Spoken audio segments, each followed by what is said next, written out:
New York City is just so known for the place where you could walk in any restaurant, doesn't matter what it looks like, and you're getting a good meal. And I don't think you can say that about any other city in the world.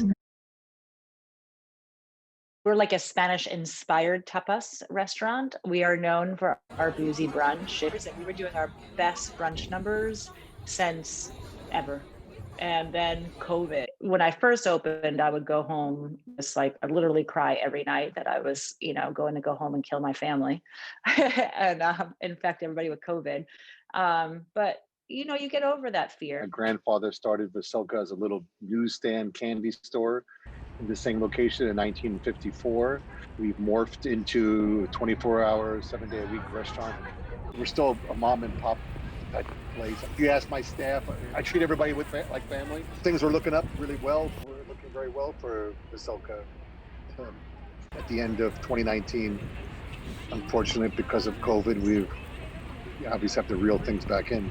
When the pandemic started in March, it happened very quickly.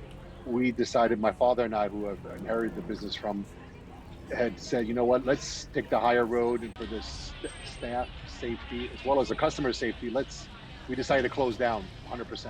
The day we closed, I came to meet the chef. We put stuff in the freezer. I gave food away. The next day, I got COVID, believe it or not. We've never closed in our history. We were open for 9/11. We were open for Superstorm Sandy, where we lost power below 14th Street for a week, but we still managed to open up and serve cold sandwiches and do the best with what we can. So as soon as we opened, we had like 2 weeks of full orders, maxed out every day. So that was nice to come back to, and people were very supportive. ME Squared is a Detroit style pizza restaurant. Right as COVID hit, this was supposed to be a really big year for us nationally. So that's been interesting. But before that, we were on track for growth. More than 50% of the restaurants have closed in New York City. More than 80% of restaurants have not paid their rent.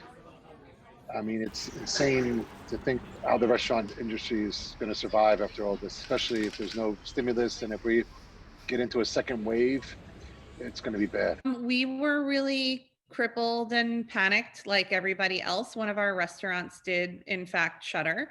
Took advantage of de Blasio's open street initiative and put tables in the streets and built a barricade with plants and try to make it look homey.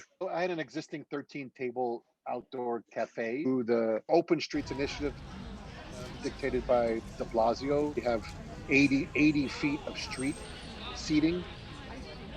It's an extra 10 tables that we put out there.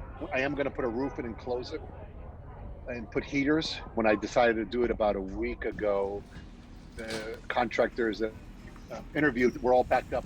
First of all, the supplies, the plywood and the necessary roofing are not in stock in New York City anywhere, because everybody and anybody is building something. So we have some street seating. We were lucky enough also to get our street closed. In the street, we have some tables. We're on a corner too, we're also very lucky. We have a ton of sidewalk space. So we've been able to get 100 seats out there.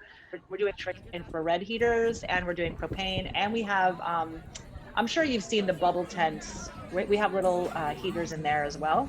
I think people are going to gear up, and we're going to have fun. I'm curious to see a bunch of New Yorkers sitting in their expensive fur coats and muffs, doing anything they can to sit outside and have a dining experience. Getting people to put a mask on. I've had a drink thrown on me. I've had my life threatened. I try to keep positive. I'm not gonna close. I'm gonna do whatever I can, even if it stays. If it's just takeout and delivery. If they close outside, they're saying now that if it hits 4%, restaurants are gonna be forced to close their outdoor dining. Honestly, I see it coming, because they've been forewarning us all about this. Once it gets cooler and people congregate more inside, I don't foresee a good December. I had a lot of help, honestly, and without those government programs, I'm sure I would have done it, and I know I would have done it because that's just who I am as a human. But it was much easier to do it this way. We've been here 66 years. I'm not looking to close up shop. I'm hoping to see us here for another 66 years. I think as soon as we're cleared to go out, people are just going to go back out. I don't think it's changed the industry. now that the vaccine is out, which they say, and things will get better in 2021. And we just got to just stay hopeful. We'll get through this. I mean, there's that adage that New York strong, or New Yorkers are fighters. It's true.